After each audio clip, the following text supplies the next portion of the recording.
என் அன்பான இனிய உறவுகளுக்கு வணக்கங்க. இந்த ஆங்கில புத்தாண்டில் எல்லாருக்கும் நல்லதே நடக்கணும்னு ஆண்டவனை வேண்டிக்கிறேங்க. வாங்க இப்போ நம்ம சிறுகடிக்க ஆசைக்குள்ள போகலாம். நம்ம முத்து பயங்கரமான பிரில்லியண்ட்டான மூளை.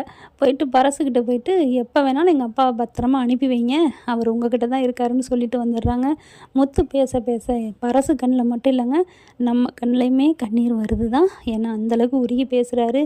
எங்கள் அப்பா இல்லாமல் என்னால் இருக்க முடியாது, எங்கள் அப்பா எப்போ வராரோ அப்போ தான் நான் சாப்பிடுவேன், அதுவும் இல்லாமல் நான் சாப்பிட்றதும் அந்த தண்ணி தான் அடிப்பேன், அவர் வர்ற வரைக்கும் அப்படின்னு ஸ்ட்ரிக்டாக சொல்லிட்டு போயிடுறாரு நம்ம தலைவர் முத்து. பரசு என்ன பண்ணுறாரு, அண்ணாமலை போய் பார்த்துட்டு, எப்பா பாவமாக இருக்குப்பா உன் பிள்ளைய பார்க்கையில், உன் மேலே இவ்வளோ உயிராக இருக்கான்ப்பா அப்படிங்கிறாங்க. என்ன பண்ணுறது, எனக்கு அந்த வீட்டில் இருக்கவே பிடிக்கலையே அப்படிங்கிறாரு அண்ணாமலை. சரிப்பா, அந்த பிள்ளைங்க ரெண்டும் தவிக்குதுப்பா, உன் மருமக மீனா என் வீட்டுக்கு வந்துட்டா, இந்த புள்ள பாரு அப்போ குடிச்சிட்டு கிடக்கணுமா, நல்லா இருக்க வேணா நீ கெடுக்கணுமா, எதுவாக இருந்தாலும் வீட்டில் இருந்தே நீ வந்து தீர்வு காணுப்பா அப்படின்னு ஒரு நல்ல நண்பன் நல்லபடியாக அட்வைஸ் பண்ணுறாரு பரசு. அண்ணாமலை அதுக்கு மேலே, ஏன்னா புள்ள மறுபடியும் அந்த சரக்கு அடிக்கக்கூடாது இல்லையா, அதனால் கிளம்பிடுறாரு. இங்கே அதுக்கு நடுவில் விஜயாவுக்கு அந்த பிள்ளை நம்ம ரோஹிணி என்ன பண்ணுறாங்க, தவறான மருந்தை கொடுத்துட்றாங்க இல்லையா, அதனால் தூங்கிக்கிட்டே இருக்காங்க. ஆஸ்பத்திரிக்கு கூப்பிட்டு போகிறாங்க. கூப்பிட்டு போய் ட்ரீட்மெண்ட் பண்ணிவிட்டு வந்துடுறாங்க. இங்கே அண்ணாமலையும் வீட்டுக்கு வந்துடுறாங்க. வந்ததுக்கப்புறம் பார்க்குறாங்க, ஏன் இப்படி நடந்துச்சு, என்ன நமக்கு அப்படிங்கல, ஏங்க வீட்டை விட்டு போனீங்க அப்படின்னு விஜய் அழுகுறாங்க. நான் என்ன பண்ணுறது, எனக்கு பிடிக்கவே இல்லை, ஏதோ அந்த முத்துக்காக வந்தேன், பாத்தியாப்பா பாத்தியாம்மா, உடனே மனோஜ், பாத்தியா அவனுக்காக வந்தானா, ஆமாடா நீ என்னை தேடுனியா கொஞ்சமாச்சும், ஆமாம் நானும் தான் தேடினேன், தேடலைன்னு உங்களுக்கு தெரியுமா அப்படின்னு ரோஹிணி மனோஜும் பேச, அப்புறமா முத்து பார்க்குறாங்க, ஏன்டா நான் வரலைன்னா நீ அதை போய் அந்த பழக்கத்தை போய் தொடுவியா, அப்புறம் என்னப்பா பண்ணுறது, நீ பாட்டுக்கு ஒளிஞ்சிட்டினா, நீ தாப்பா எங்களுக்கு உயிர், ஆணி வேறு இந்த குடும்பத்தோடதே நீந்தாப்பா, நீ மட்டும் இந்த வீட்டில் இல்லை நான் மட்டும்ப்பா நல்லா இருக்க முடியுமாப்பா அப்படி இப்படிங்கிறாங்க. அடுத்து பார்த்தா மனோஜ் வந்துட்டு, சரி எல்லோரும் வந்துட்டீங்க விடுங்க, இப்போ என் பிரச்சனைக்கு வழிக்கு வாங்க, நான் கடங்காரனுக்கு என்ன பண்ணணும், டே வாங்கடனுக்கு நீ தாண்டா பண்ணணும், அதுக்கு நாங்கள் என்னடா பண்ணுறது அப்படின்னு முத்தத்துள்ள, அதை தான் நான் கேட்குறேன், என் பங்கை கொடு, நான் பாட்டுக்கு போயிடுறேன், மறுபடியும் ஆரம்பிச்சிட்டியா, மறுபடியும் அப்பா வீட்டை விட்டு போயிடுவாரா, பேசாமல் இருடா அப்படின்னு முத்து சொல்கிறாங்க. விஜயாவும் ஸ்ட்ரிக்டாக சொல்லிடுறாங்க, இங்கே பாரு உன் பிரச்சனை நீயே பார்த்துக்க, என் புருஷனும் சரி நானும் சரி சொத்தை பிரிக்க மாட்டோம், நீ என்ன வேணாலும் பண்ணிக்கோ அப்படிங்கிறாங்க. அப்படியே முத்துக்கு அப்பா இப்போவாது அம்மா கரெக்டாக பேசுச்சே அப்படிங்கிறாங்க. அண்ணாமலை என்ன பண்ணுறாரு, அப்படியே ரூம்குள்ளே போய் யோசிச்சுட்டே இருக்காரு, இது வந்து சரிப்பட்டு வராதே, எப்படியும் நம்ம பிள்ளைய போட்டு பயங்கரமாக டார்ச்சர் பண்ணிடுவாங்க, மனோஜும் நம்ம பிள்ளை தான் அப்படின்னு நினச்சிட்டு யாருக்கும் தெரியாமல் வீட்டு பத்திரத்தை எடுத்துகிட்டு ஒரு ஃபைனான்ஸ் கம்பெனி பார்த்து போகிறாரு. போயிட்டு பேங்க்கு போகிறாங்க. பேங்க்கில் பார்த்திங்கன்னா முடியாதுங்க, எல்லோரும் கையெழுத்து போடணும் அப்படிங்கிறாங்க. அதனால் ஃபைனான்ஸ் கம்பெனினா ஒருத்தர் கொடுத்தாலும் போட்டாலும் போகுதுன்ட்டு நம்ம அண்ணாமலை கையெழுத்து போடுறதுக்கு வர்றாரு. இருங்க சார் அப்புறமா நாங்கள் தரோம், இப்போ உங்களுக்கு முன்னாடி ஆள் வந்திருக்காங்க அப்படிங்கிறாங்க. சரின்னு சொல்லிட்டு அண்ணாமலை வெயிட் பண்ணிகிட்ருக்காங்க. இங்கே பார்த்திங்கன்னா ரோஹிணி என்ன பண்ணுறாங்க, நம்ம புருஷனை காப்பாற்றணும் அப்படின்னுட்டு அவங்க அம்மாவுக்கு கால் பண்ணுறாங்க. அம்மா இந்த மாதிரி பிரச்சனைம்மா, என்னம்மா பண்ணுறது அப்படிங்கல, ஏண்டி உன் புருஷனுக்கு அறிவே இல்லையாடி அப்படின்னு சொல்லிட்டு திட்டுறாங்க. சரி விடுமா, அறிவு இல்லாமல் முட்டாள்தனமாக பண்ணிட்டாரு, என்ன பண்ணுறது, இப்போ 30 லட்சம் கொடுக்கலன்னா அவரை பிடிச்சிட்டு போயிடுவாங்கம்மா, அப்புறம் நான் என்னம்மா பண்ணுவேன், எனக்கு மனோஜ் இல்லைன்னா எனக்கு வாழ்க்கை இல்லைம்மா அப்படின்னு அழுகுறாங்க. சரி சரி சரி விடு, இப்போ என்ன பண்ணணும், நம்ம வீட்டு இடத்து பத்திரம் இருக்குல்லம்மா, அதை அடகு வச்சுட்டு ஏதாவது பண்ணுமா, ஏய் இங்கெல்லாம் எவண்டி காசு கொடுப்பா அப்படிங்கல, சரி இங்கே வாமா சென்னையில் வைப்போம், ஏதாவது நான் இப்போ ஃபைனான்ஸ் கம்பெனி பார்க்குறேன் அப்படிங்கிறாங்க. இது அவ்வளோ போகாதுடி, விற்றாலுமே ஒரு 25 தான் போகும், ஒரு அடகு வைக்கலாம் அப்படிங்கிறாங்க. சரிம்மா அடகு வைப்போம், நகை இருக்குல்ல அதை எடுத்துகிட்டு வா, என்னடி அந்த நகையே வேணான்னு சொல்லுவேன், பரவாயில்லம்மா என் புருஷனுக்காண்டி ஆபத்துக்கு பாவம் இல்லை எடுத்துகிட்டு வா அப்படிங்கிறாங்க. அது ஒரு 10-15 நகை இருக்குது, இப்போ தான் 1 லட்சம் போகுதே, அதனால் அந்த நகையை எடுத்துகிட்டு வந்து விற்றுடுறாங்க. இந்த பத்திரத்தையும் கொண்டு வந்து அந்த ஃபைனான்ஸ் கம்பெனியில் கொடுத்து பேசிக்கிட்டு இருக்காங்க. அதை தான் அண்ணாமலை வெளியில் உட்காந்து பார்த்துட்ருக்காரு. அவங்க பத்திரத்தெல்லாம் அடகு வச்சுட்டு காசை ரெடி பண்ணிவிட்டு வெளியில் வராங்க. வெளியில் வரையில் அண்ணாமலை டக்குன்னு அப்படியே திரும்பிக்கிறாரு. இவங்க என்ன இந்த கிருஷி பாட்டியோட ரோஹிணி போகுது அப்படின்னு நினச்சிட்ருக்காங்க. இவங்களும் போயிடுறாங்களா. போனதுக்கப்புறம் அண்ணாமலை உள்ளார போகிறாரு. இவங்க யார் வந்தவங்க, இவங்க அம்மானு பொண்ணு தான், அவங்க ஊர் நிலத்தை வந்து அடமானம் வச்சுட்டு போகிறாங்க, 20 லட்ச ரூபா வாங்கிட்டு போகிறாங்க அப்படிங்கிறாங்க. அப்படியா எதுக்கு அப்படிங்கல, சரி சார் நீங்கள் எதுவும் வாங்குறீங்களா வைக்கிறீங்களா, இல்லை எனக்கு முக்கியமான ஒரு பிரச்சனை இருக்குது, கோச்சுக்காதீங்க நாளைக்கு வர்றேன் அப்படின்ட்டு அண்ணாமலை அங்கேருந்து கிளம்புறாரு. வீட்டுக்கு வராங்க. அதுக்கு முன்னாடியே ரோஹிணி என்ன பண்ணுது, பணத்தை 30 லட்சத்தை ரெடி பண்ணிடுது. வீட்டுக்கு வருது, மனோஜை கூப்பிடுது, எல்லோரும் வர்றாங்க. மனோஜ் அப்படின்னு சொன்னோன்னே என்ன அப்படின்ட்டு வராங்க.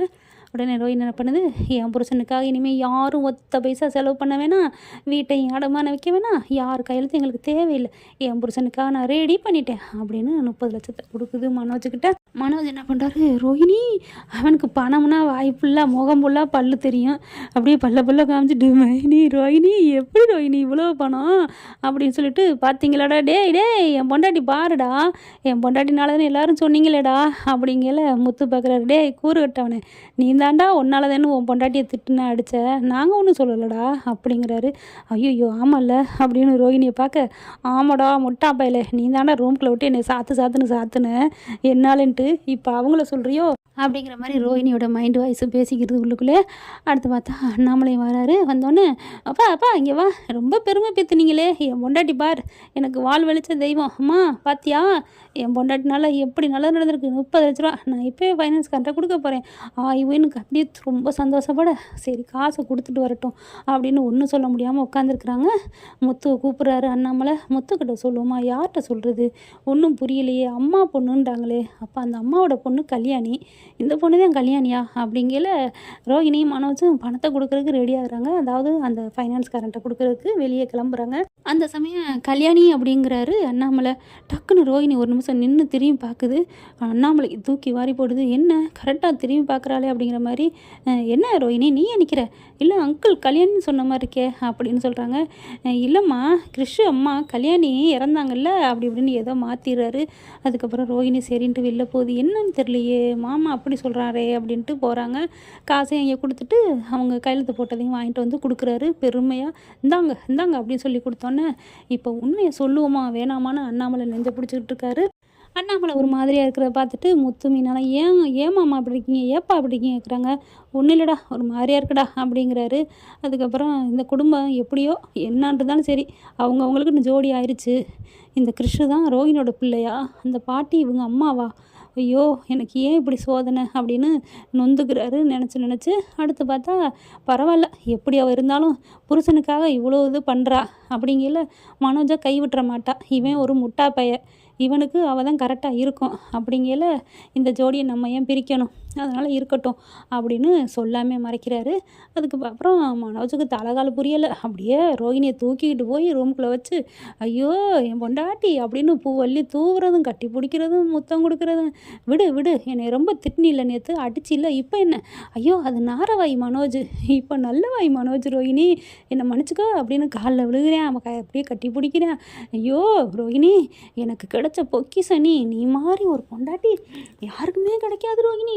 இவனு சந்தோஷமா வாயை விட்டு துள்ளுறாருங்க.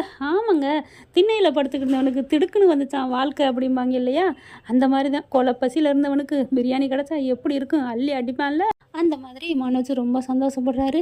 அடுத்து இதெல்லாம் கேட்டுக்கிட்டு இருக்காரு அண்ணாமலை. பாவி சரி எப்படியோ சந்தோஷமாயிரு அப்படிங்கிறாங்க. அடுத்து வெளியில் வராங்க, அவங்கவுங்க வேலையை பார்க்குறாங்களா. ரோஹிணியை கூப்பிடுறாரு, இங்கே வாமா அவன்கிட்ட பேசணும் அப்படிங்கிறாரு. அப்படியே ரோஹிணிக்கு ஏற்கனவே கல்யாணின்னு கூப்பிட்டதுல வேற ஒரு பயம். பக்கத்தில் வந்து என்ன அங்கிள் அப்படிங்கிறாங்க.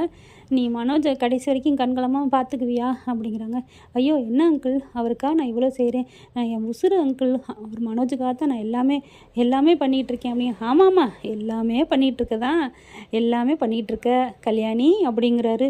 தூக்கி வாரி போடுது. நீ என்ன பண்ணாலும் எனக்கு எல்லாமே தெரியும், உங்கள் அம்மா தான் கிறிஷு பாட்டிங்கிறதும் தெரியும், கிறிஷு உன் பிள்ளைங்கிறதும் எனக்கு தெரியும் அப்படிங்கல. அங்கிள் அப்படிங்குது.